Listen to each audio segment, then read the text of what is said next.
ಭಾಳ ಕಾಟದಿದೆ. ನೀವು ಬರೀ ಬಸ್ ಹೇಳ್ತೀರಿ, ಎಷ್ಟೆಷ್ಟು ಜಾಸ್ತಿ ಆಗಿದೆ ನೀವು ಹೇಳ್ತಾವೆ ನೋಡೋಣ, ಹೇಳ್ತೀರಾ?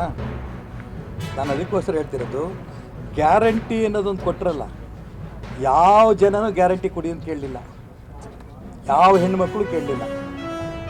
ಇಡೀ ಖಜಾನೆ ಖಾಲಿ ಅಂತ ಹೇಳಕ್ಕೂ ತಯಾರಿಲ್ಲ.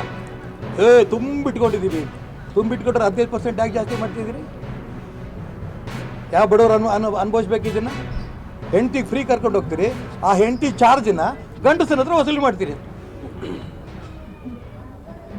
ಇಂಥವು ಬೇಕಾದಷ್ಟು ಉದಾಹರಣೆ ಕೊಡ್ಬೋದು. ಅದಕ್ಕೋಸ್ಕರ ಹೇಳ್ತನಲ್ಲ, ನಾನು ಬ್ರಿಗೇಡಿನ ವಿಚಾರ ಬಂದಂಥ ಕೇಳಿದ್ರಿ ನಾನು ದೊಡ್ಡ ಮನುಷ್ಯ ಅಂತ ಅನ್ಸ್ಕೋಬಾರ್ದು. ಒಂದೆರಡು ಮಾತು ಹೇಳಿದೆ.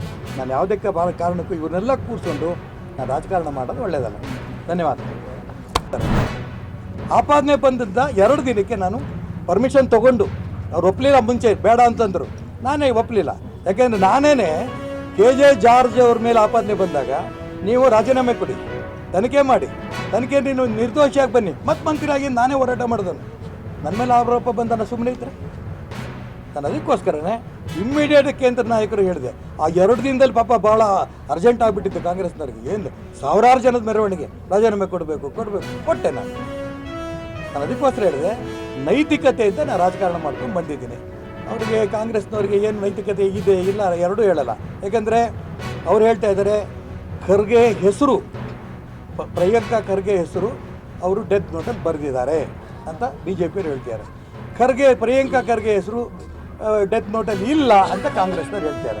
ನಾನು ಎರಡರ ಬಗ್ಗೆನೂ ಹೇಳಲ್ಲ. ಅದಕ್ಕೋಸ್ಕರ ನಾನು ಹೇಳ್ತಿರೋದು, ಇಲ್ಲಿ ನೈತಿಕತೆ ಪ್ರಶ್ನೆ, ಭಗವಂತ ಇದ್ದಾನೆ.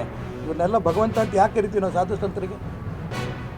ಯಾಕೆ ಅವ್ರು ಪಾದಪೂಜೆ ನಮಸ್ಕಾರ 1008 ಜನನ ಪಾದಪೂಜೆ ಮಾಡಿಕೊಂಡು ನಾವು ಉದ್ಘಾಟನೆ ಮಾಡ್ತಿದ್ವಿ, ಜನಕ್ಕೆಲ್ಲ. ಇವರೆಲ್ಲರೂ ಕೂಡ ತ್ಯಾಗಿಗಳು, ನಾವೆಲ್ಲರೂ ಭೋಗಿಗಳು.